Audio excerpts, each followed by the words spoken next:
There you go, microphone. Yep. Pre-pizza rambling. Pre-pizza rambling. So this will be interrupted in at least 35 to 40 minutes. Well, apparently. Apparently. We'll see. Yeah, we got to talk about something. Films, comics, movies, comics. And where they're awesome. We love them. Where the two collide. Where the two collide badly. Actually, let's talk about video games. Yeah, we could, although I don't know that many. Well, no, video games and movies. And where the two collide. Yeah, badly. The only halfway decent one's been Silent Hill, and even that was a bit ropey. Point, yeah, like we got to have Pyramid Head in there somewhere. And the creepy, sexy nurses. Yeah, despite the fact that neither of those actually go with a female lead character. Did you ever see? Reasons. Did you ever see the second one? Silent Hill Film. 2, yeah. Was there a second one? There was. That answers your question. Yeah, that was really. Was it not good? That was really crap. That was a hard watch. I mean, I watched it because I like Silent Hill, but again, it just missed the.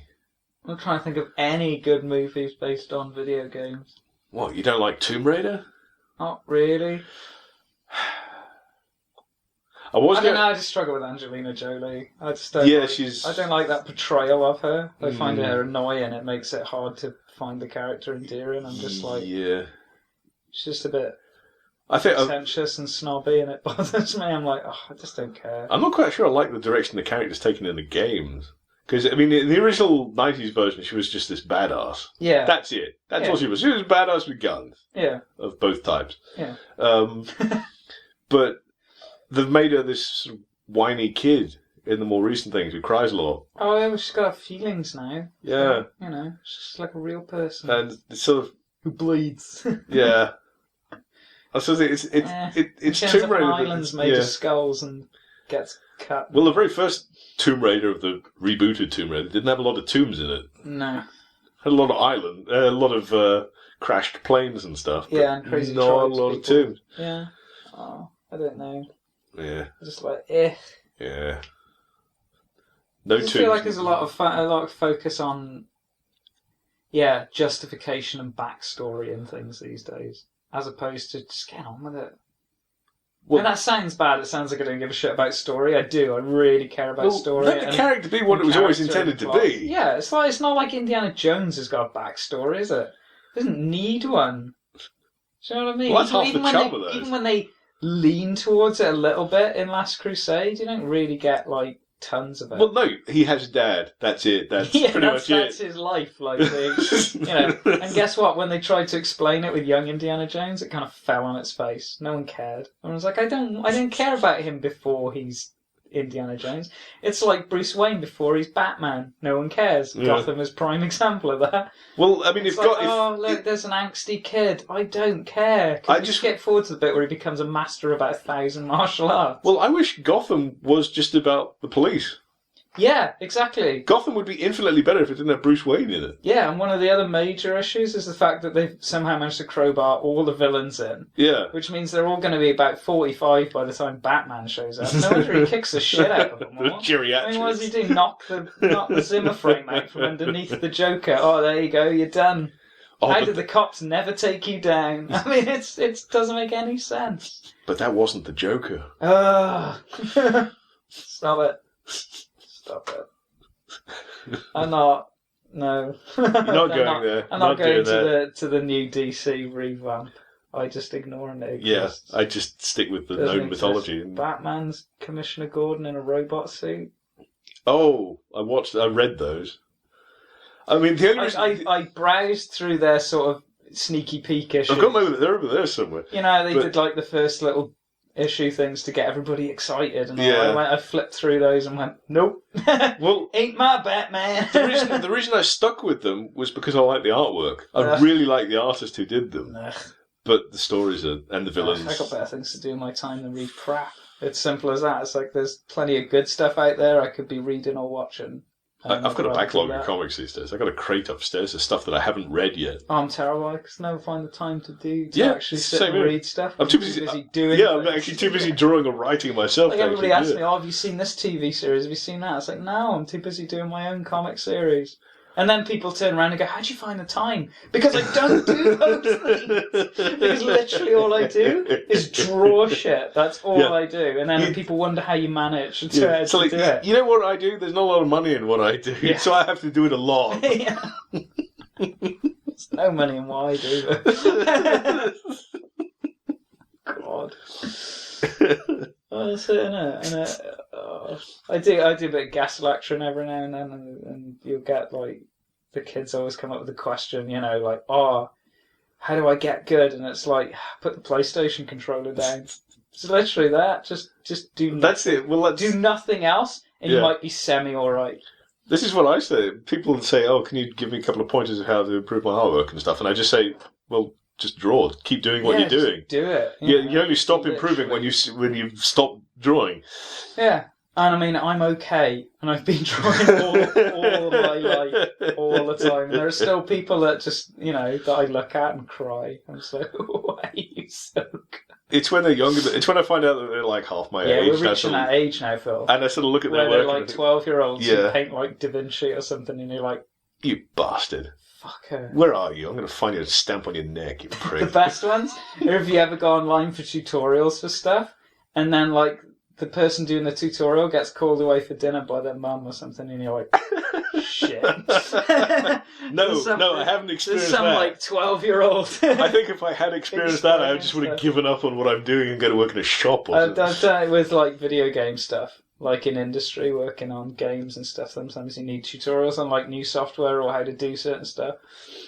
And the number of times that's happened, where you suddenly realise there's some, like, teenager in a bedroom in Delaware who's phenomenally better than you at this stuff. There's technical tutorials and stuff that I go online for on YouTube and stuff, and it's always some squeaky voiced American kid who's giving me the pointers. Yeah, that's exactly it. They're like, yeah, this is how you do it, and you're like, wait a second, are you shaving yet?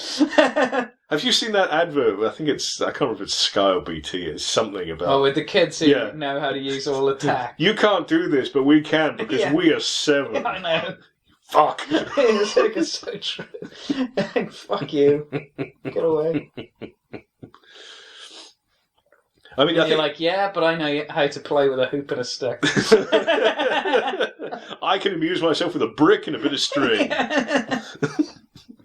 That thing you posted up with, like, how pre-technology kids... Oh, how they used to pass the time and stuff. So much of that, I was going through that going, oh my god, I remember those. Put PVA glue on your hands and stuff, wait for it to set and then pick it off. Because there was fuck all else to do. Nearly every... Whenever you were in school and they gave you PVA, everyone class would do it. It was guaranteed. It's like I'm peeling off my own skin. And that bit with the multicoloured pens and stuff. It was always the 4-coloured one that I had. Where someone said everybody tried to get all colours out at once, and it's so true. It's like, remember doing that, I always used to draw with a biro. Yeah? It was always a biro that actually I used to draw with, and I drew straight onto it. I remember going through a phase of that. That was me for like most of the 90s, I think. Yeah. That was my tool to the trade. Yeah, I think I probably did a lot of that, and then I discovered mechanical pencils, and that was it. I never looked back. Those were amazing. When did I get? Do you know what turned me around onto those was animation, because when I used to do classical animation when we were in uni, and because you just draw so much. You'd just be literally sharpening the pencil all the time. You'd just be like, you'd do like half a page and then have to sharpen the pencil, and it would just like, fuck this. Because you need the pinpoint accuracy of that all the time. All you have to do is click it and you just carry on. And it was like, this is amazing. I'm never ever going to touch.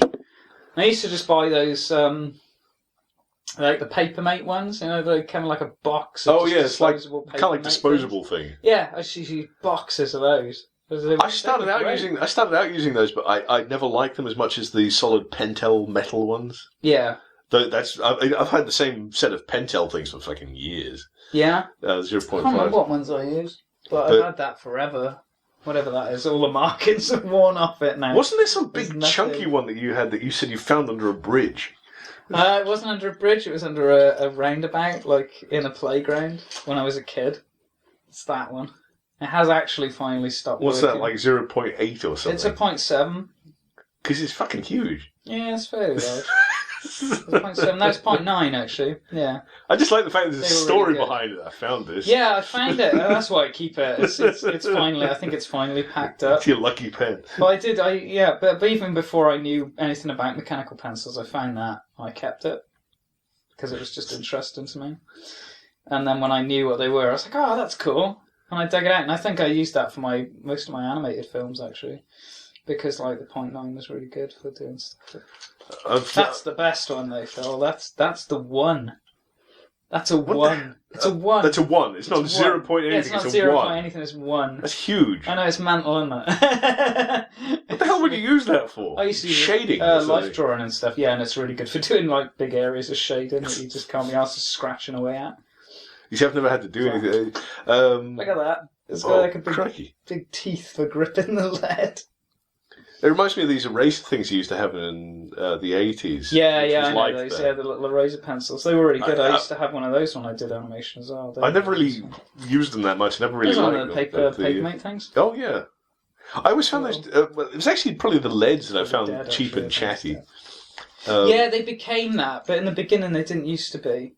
They're a lot crappier these days than they used to be. You get the gritty bits in them and stuff like that, and that's really annoying. Well, it's because they flaked when you put any kind of pressure on them, and I'm notorious for putting pressure down on them. Oh, right. I lose bits of lead all the time, but I mean, the cheaper leads and stuff, they're just so brittle, it just crumbles underneath. I only ever use the Pentel leads because anything else I've found either doesn't behave properly, or you get mixed consistency, like it'll say it's HB, and some of them will be harder than others. Yeah, really I try to get the Pentel ones when I can, but it's actually really hard to find them. I end up having to go online. Really? To try, yeah. Do you know what? You'll love this. I bought a box of them probably about 15 years ago, like an actual, like a full box. I should have done that. And I've literally only just run out. I came to the last one this year, and I've just went back to the art shop and bought another box. Oh god! I bought out whatever they had. They didn't have a full box. They had about 5 packs, and I went, "I'll take the lot." Which lead? So is it HB? Yeah, HB. Yeah. Right. I use a mixture of HB. Well, I use HB for the construction lines, and then I skip up to I think it's about 4B or something. Okay, cool. To get the really dark lines in. Oh, that's a nice idea. I don't really mix up the leads that much. Well, that's why. I hope this is interesting to people because it's turned into some sad tech shit about drawing. There's nothing sad interesting. We've just lost all our viewers. Yeah, it's interesting to us as artists, but this is like probably to like programmer people, the equivalent of listening to someone talk about code. Leads are interesting. It's like, oh my god, who get the shit? But back to talking about comics. You need to know this stuff if you want to draw a comic. Yeah, if you want to draw. If you want to draw comics vaguely competently, you need to know. It's true.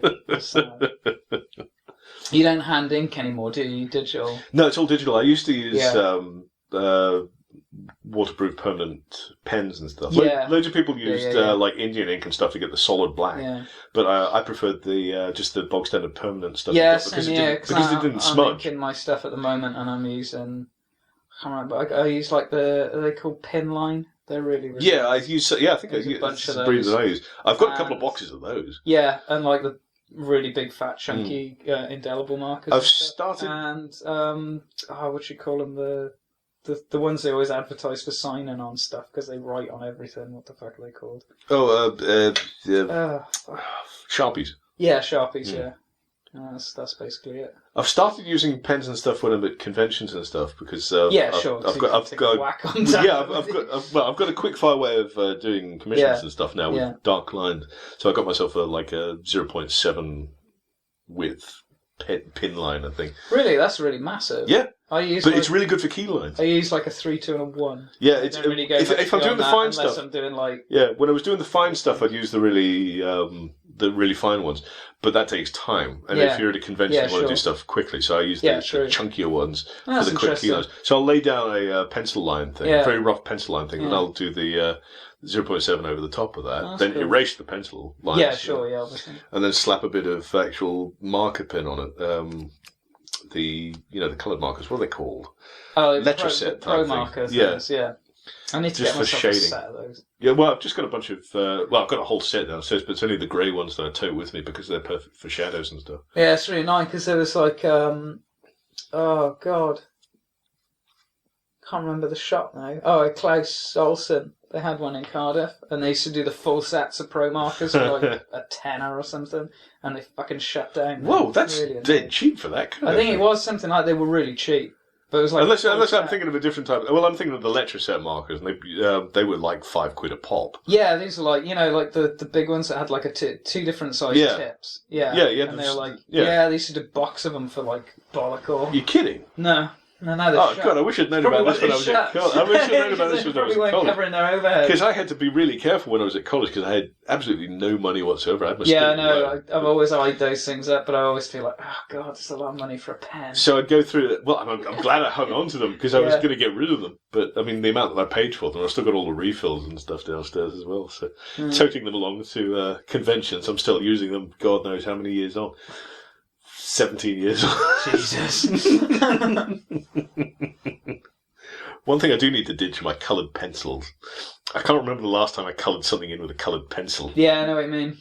But I spent money buying these full sets of coloured pencils, and I just don't use them. They're a weird thing I never use. Actually, I tell you what I do use for doing colour stuff, and I used them at the convention, the last one we were at. And it's the stupidest thing. They're like little coloured markers. But they come in like a packet, and you get them from Smith's, of all places. They come in like a little... Yeah, WH Smith's, like a little rubber bag they come in, like a little cylindrical rubber bag. Yeah. And they're just like little marker pens that are about like 4 inches long or something like that. Are they all the same colour or multiple colours? No, multiple colours, like a full set of colours. Are these just felt tips? Yeah, they're just like felt tips. But they blend amazingly. And it looks like fucking watercolour. It's incredible. And they really, you used to get like with shitty markers, like the whole point of like the pro markers was that they mixed. Yeah. But like, so you didn't get that thing when you went over the lines that you'd get like double the colour, Yeah. So that it wouldn't blur horrible overlay-in thing that you get. You don't get that with these, and they're like a couple of quid for a box, for like a little bag. It just sounds useful. They're really good. They're really good, and I've done some really nice stuff. I did I did the colour images at that con with them. Oh yeah, you were doing colour. Yeah, I forgot you were doing that. They were really good. I was too focused on crap that was going on in front of my table. Yeah, no, they were awesome for what they are. Actually, I know this won't be any use to like the people listening by. Chris is currently picking up his phone to show me an image that you won't be able to see. Yeah, unless you put it up on the video, which would be like the smart thing to do. That would require effort on my part. Oh God, jeez. Everybody should actually fucking try. But I've got to spend all this time looking for a crappy radio image to put in front of them. There you go. That was done. Oh right, that's kind of nice. This is a picture of one of the Teenage Mutant Ninja Turtles. Oh, can you not tell just from the weapons? You should be able to tell. It's Donatello, but he's wearing a red band. No, not Donatello, Leonardo. Oh, get out! And you should know by now they all had red bands. I know. At the beginning. Come on. I like comics. I know shit. I can't help. Yeah, that was done with those. It's like because they got a bunch of different shades of green and stuff, so you can build up like the shadow layers and all that kind of stuff. And they're like pocket change. I've really got to practice. They're like a £5 or something for the pack, and they're amazing. I've got a couple of them just in case they stop making them one day. I really have to practice at my colour work. Even on a computer, I've got to practice at my colour work. I really want to learn how to do proper digital painting and stuff. Yeah. Well, you do it way better than I do. Yeah, but it's not the same like for comics. I'm still not happy with doing colour. I wouldn't digitally paint a full comic because that would take fucking ages. Yeah, but I would do that for like the covers. Yeah. I'd like to be able to digitally paint for the covers and stuff because that would be a nice little intro thing. No, I'm sticking with cell shading stuff for interiors. Yeah. But I've recently started playing around with new brush sets and stuff on Photoshop. I never use that. It's only really useful if you've got a Cintiq or something that can measure pressure. Yeah, sure. Well, like a Wacom can do that. But like, I don't use specialised brushes. I don't use anything that doesn't. Well, there's loads of sets you can download. Yeah, but I don't bother with it. I only use. There's a couple of nice. Photoshop. There's so much in Photoshop. It's mental. Well, there's so much stuff in Photoshop that people like you and I don't need to use. So many different options and whatnot. Yeah. But I've recently found a perfect little brush which is excellent for sketching, and it's just like using a pencil. Oh yeah. So that's interesting. My preliminary line work, at the very least, is now far more detailed than it used to be. Because I found one actually, if you want it, that somebody built, which is called Stumpy Pencil.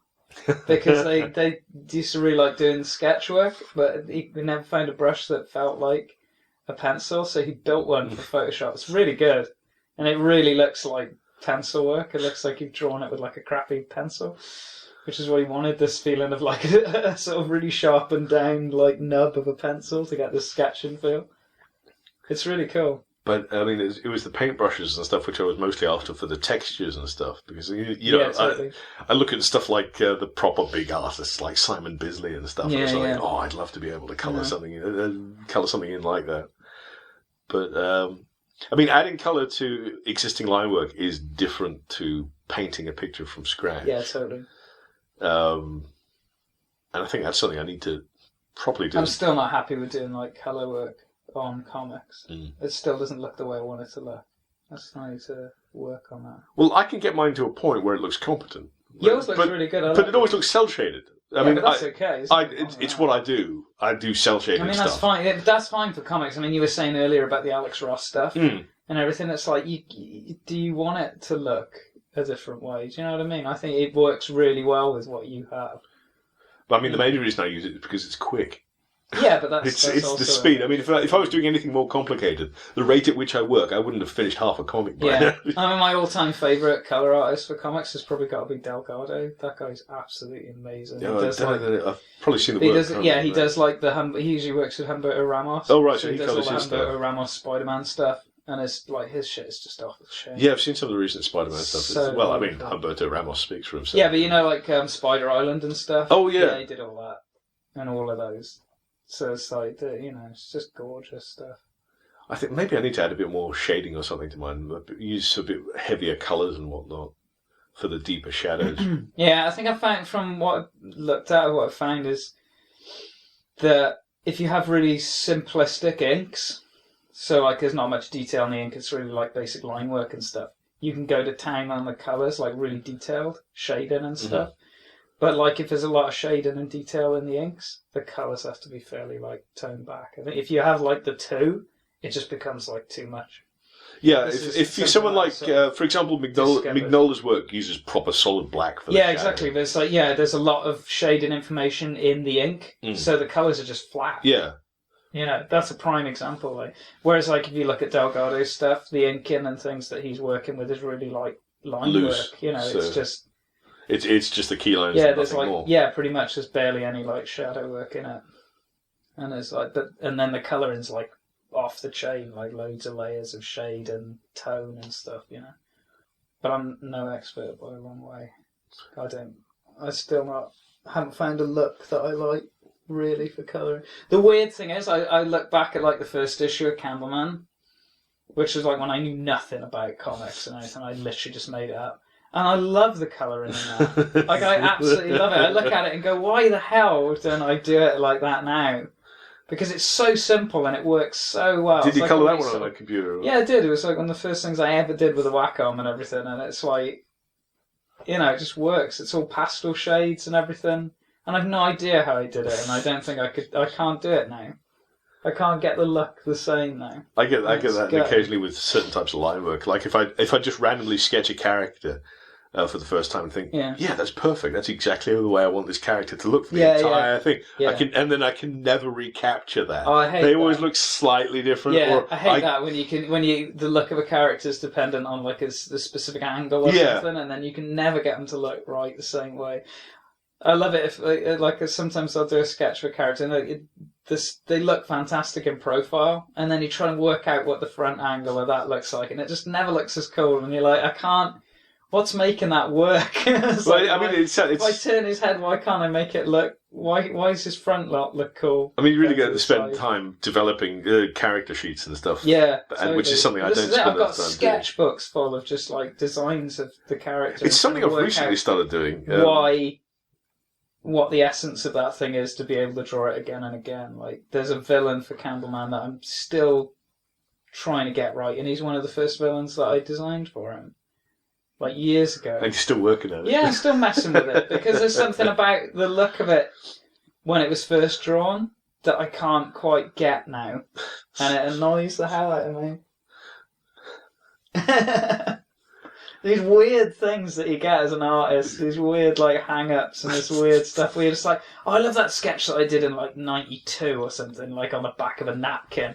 Why can't I get it to look like that forever? And you're just like, it's really weird. It's the weirdest thing.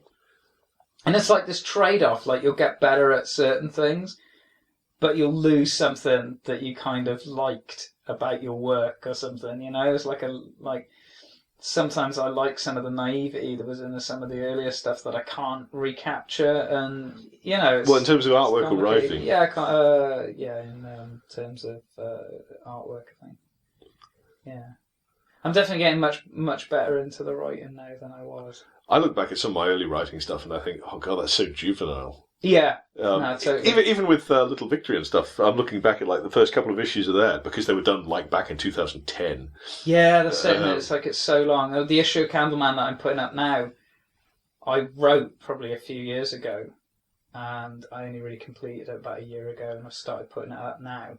And I was really proud of it at the time, but as it's going up now, and I'm working on the stuff that's probably going to come out in the next year, I'm looking at it going, oh, it's not as good. Well, like, I mean, artistically and narratively, I'm like, oh, but you got to let it go. Otherwise, you keep going back and revising stuff. You end up in this vicious circle, and no one sees anything. Yeah, totally.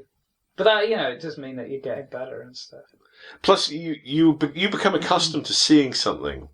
It's like writing comedy and stuff. If you write something and it makes you laugh. Yeah, it's still funny, despite the fact that when you return to it, you already know the joke. Yeah. It was like that with Staying in the Light, because that took like about 2 years to do the graph that I did for Candleman. And people would come to me in the show and stuff, and they'd be like, oh man, I really like that joke on blah blah page. And you'd be like, thank Christ it's funny. Because I thought it was funny when I wrote it about 2 years ago. But I've seen it in script form about 4 times, and I've seen it on the page about 4 times, because like I've penciled it, inked it, coloured it, and you're just constantly looking at it. And it's just not funny anymore, and you're just there going, this is just shit, and I don't know. And then when people go, oh man, that was really good, I really liked that bit, and you're like, yes. It was funny, I was right. It's a case of remembering the moment that it made you laugh. Yeah, and totally. It's the same with anything that you draw. If you draw or write something that you like the look of, or like the sound of, on first drawing or writing it, it's still good. Yeah. Despite the problem is you become familiar with it, so you've got to keep reminding yourself of that moment where you. That's first totally it. Yeah, so you don't it. fall into that terrible trap of just reinventing it over and over again, and it becomes reworked to the point where you're referencing a joke that no one gets anymore. But I mean, talking about the idea of the trade-off, I think, because you asked about whether it was the writing or the art, I was sort of thinking about it, and I think yes, as a writer, I'm probably much better now. I hope that I was better than I was when I started out. And it's like anything, you improve. Yeah, but at the same time, I feel like there are things that I wish I could get back. I think I can write better now, like on the detail. Do you know what I mean? When you dialogue and all that kind of stuff. But I wish I had the mindset I had when I was younger for storylines. Because I think some of the stuff you come up with when you're a kid isn't bound by all the rules. Do you know what I mean? You just come up with stuff and go, oh man, what if that happened? And that would be really cool. And it's not bound by the idea of what you now understand about narrative structure and all the things, all the rules that you impose on yourself. Do you know what I mean? Well, I wish I still had that ability to go, because sometimes I'll look back at stuff and go, that was nuts. Where the hell did that idea come from? Well, the main thing, it's different. The main thing that kids have is that they don't try to find a reason for anything. Everything. Exactly. Stuff can just exist. Yeah. Whereas today, you're really sort of focused on saying, well, this has to have happened for this to happen. Yeah. It's cause and effect. There must be a reason behind something. Exactly. But I wish I could kind of lose a lot more of that. So, I mean, as a kid, if you were writing a story, they could just an adventurer could just stumble across a place. Yeah. Whereas today, you'd be saying why that place exists. Yeah, You get hung up on that side of things. Yeah, exactly. And it's you need to be able to strip a lot more of that away, I think.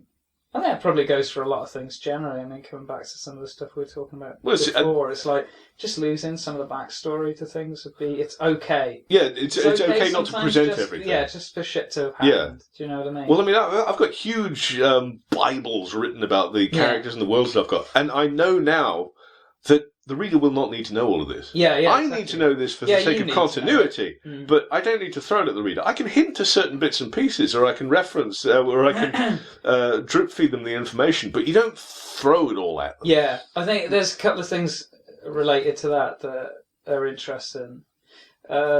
Something Helen said to me about the Star Wars universe.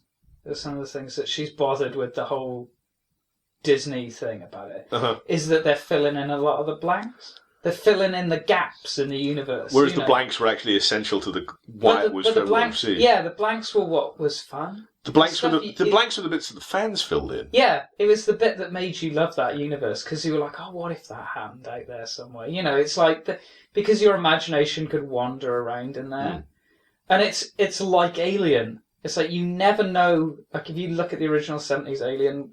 Like, you don't know where that spaceship came from. It just is there. The derelict and everything. Well, this goes back to the connecting the dots thing. You don't need to know, and it's far more interesting if you don't. It's like there's loads of unanswered questions in the first Alien, and that's why it's endearing, and that's why people keep going back to it and keep trying to make films, because they're trying to answer those questions. Yeah, all you should do as a storyteller is present the dots and then allow the viewer or the reader to connect them themselves. Yeah. It's audience participation. Yeah, and that's it. And that's what we're losing from a lot of modern films. Exposition. There's no room for the... there's no room for the audience to make up their own to have answers. fun. Yeah, and enjoy it and go away and talk about it and talk on forums in this modern world that we have about, why stuff happened, and have arguments about, well, what if it was this and what if it was that and why is this a thing, and where did the facehuggers come from and what's the deal with that, and all these kind of things that make you care about it. Because you've invested a bit of your own imagination. Yeah, that's kind of gone and been replaced by why this movie is crap and why you shouldn't go and see it. Yeah. Everyone's too busy railing against movies that they hate. Yeah, because there's no room to talk about it. There's no reason to, because they've thrown everything at you. Yeah, they've filled in all the blanks. There's nothing left to discuss.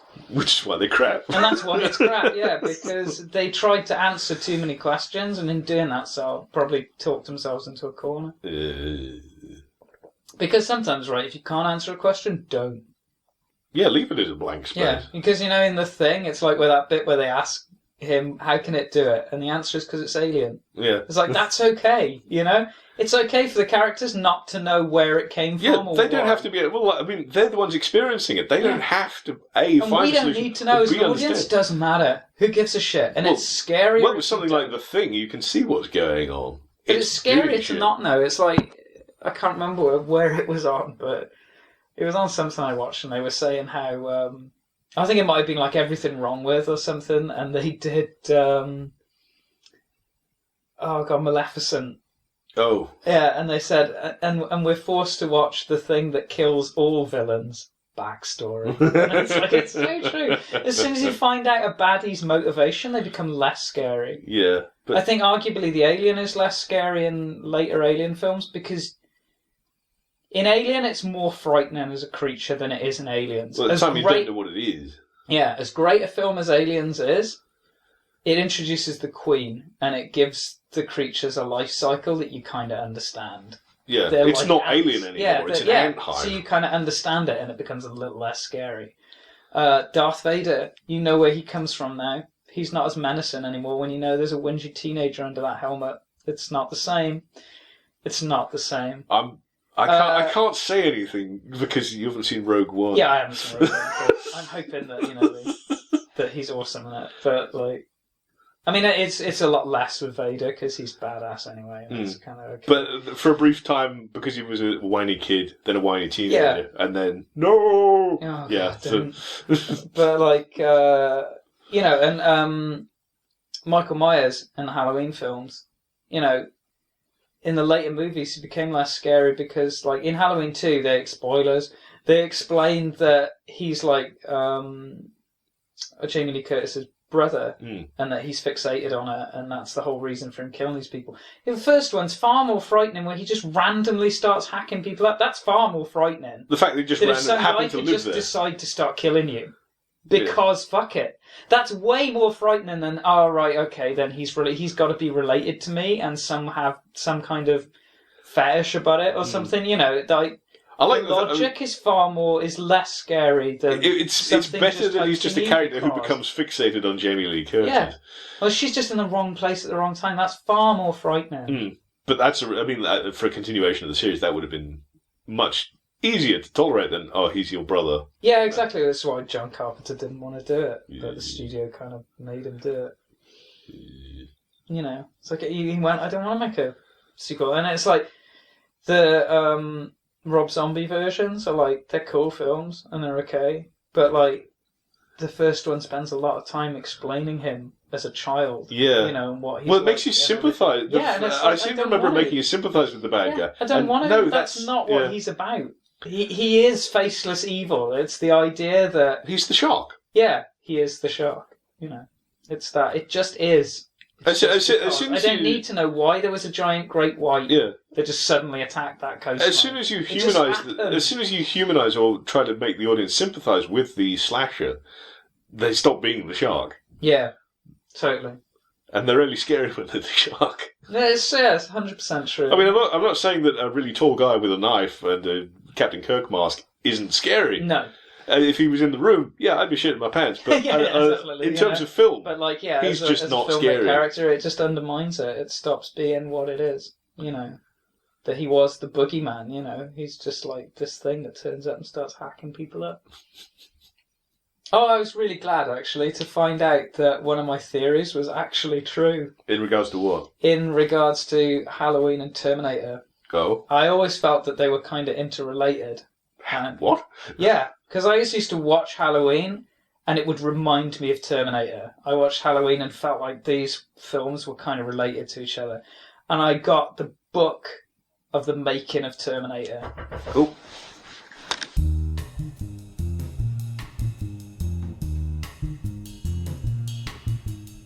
So what was he? Yeah, so I got the book of like the making of Terminator as like the companionship thing, and there's like James Cameron's talking about it in there, and he was inspired by it. Like one of the things, like one of the films that made him want to make Terminator was Halloween. They are actually interrelated, and it was because he liked the way this thing just stalked. The idea of this relentless thing, and I was like, oh my god, like that's really weird. And I'm kind of glad that I felt that. Directors inspiring directors again. Yeah. When you said, you thought they were interconnected, you found out they were interconnected. I was thinking, what? Is there a reference in one to the other? Or something? No, it's just like he was totally inspired by it, and you can kind of tell, the idea of like this faceless thing hunting people, and there's like the shots in the original Halloween where he's stolen the car and he's sort of driving around the streets watching, and all those kind of things. And I always felt like pseudo Terminator, and the way that he talks about the early Terminators having rubber skin and stuff. You're like, oh my god, it would just be like this Michael Myers. I'm just sort of thinking now I want to see Michael Myers as a Terminator. There's got to be some sort of weird crossover fan thing like there was with Batman Dead End. Yeah. But similar. You think it's Michael Myers to start with, but they start blowing away, and then you see this metal skeleton. Think about it. At the end of Halloween, they shoot him and he falls out the window, and then the body's gone. It's like, well, he's a Terminator, so it's okay.